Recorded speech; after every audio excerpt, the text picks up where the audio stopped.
Hello YouTube, it's Lion here with Hobbies of Man once again, and today we're going to be doing another first impressions review of a manga. Today we're going to be looking at Street Fighter Classic Volume 1. This is written by Kenneth Siu, that's the main storyline. However, there's a bunch of short, like 5-page, 6-page short stories that are interwoven into the story. They're written by other people. I don't know any of their names off the top of my head, so I'm not going to mention them, but they are there, so be aware of that. And the publisher is Udon, which is interesting.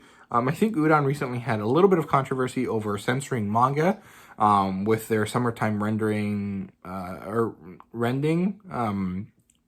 I think it was only about a panel or something though, so it doesn't really seem that big of a deal. I think I'll probably end up buying those anyways, even if they are censored, because if it's just 1 or 2 panels here and there, it doesn't really matter all that much to me.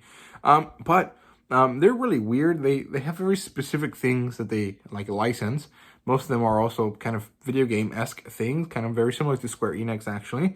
And one of the things that they license is the Street Fighter manga, which is actually set up and, explained as if it was Western comic books. Like, it's issue 1, issue 2, issue 3, issue 4, issue 5.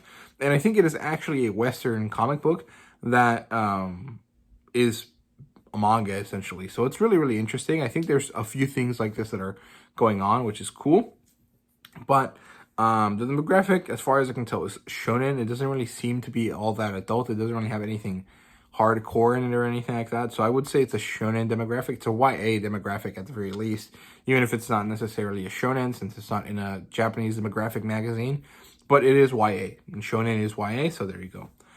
In terms of a genre, though, this is a fighting manga. It's a martial arts manga more than anything, and I would really consider that a sports manga anyways. I mean, martial arts in a tournament setting are sports, so there you go. Also has a lot of action, and in terms of adaptation, this does not have a adaptation of this material, but it is an adaptation of the video game, which I don't have any experience with. So reading this was a completely new thing, which is really, really interesting. And so it has two big storylines. One side is Ryu and Ken, who are 2 martial artists that follow this old guy from Japan. And this old guy dies. He's actually murdered, and they are not sure who it was. It could have been Akuma. It could have been some other guy.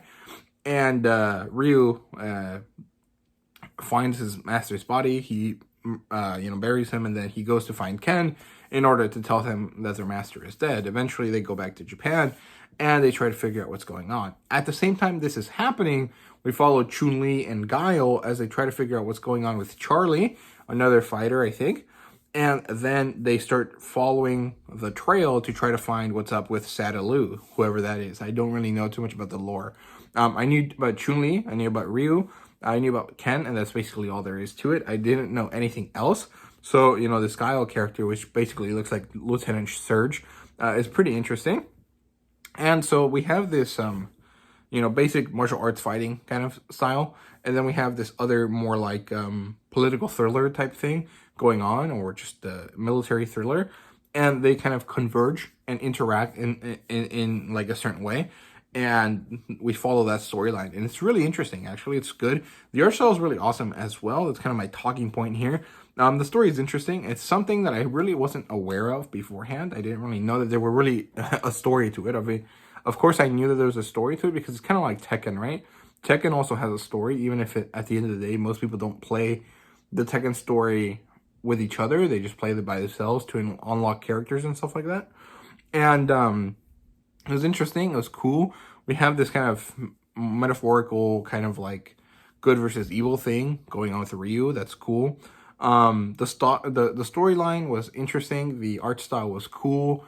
Overall, I just really enjoyed it. Chun-Li is a great character. I really like her design, and I like the way she's drawn in this as well. We get to see a little bit about Cammy as well. Cammy is the hot, like Black Widow-esque character, which is interesting. I like her a lot as well. She has a very interesting storyline in this book, which is cool. Other than that, though, there really isn't too much to say. I thought it was interesting. I liked it a lot, and I definitely will buy the next one. However, I'm probably gonna stick to digital only, because I'm not necessarily sure that I want to pay $20 for this type of story that I really don't have like a strong attachment to. So yeah. That's all for me. So I hope you guys enjoyed the video. If you did, please leave a like, subscribe, and comment down below. Let me know what you thought. And thank you guys very much for watching. See you guys later.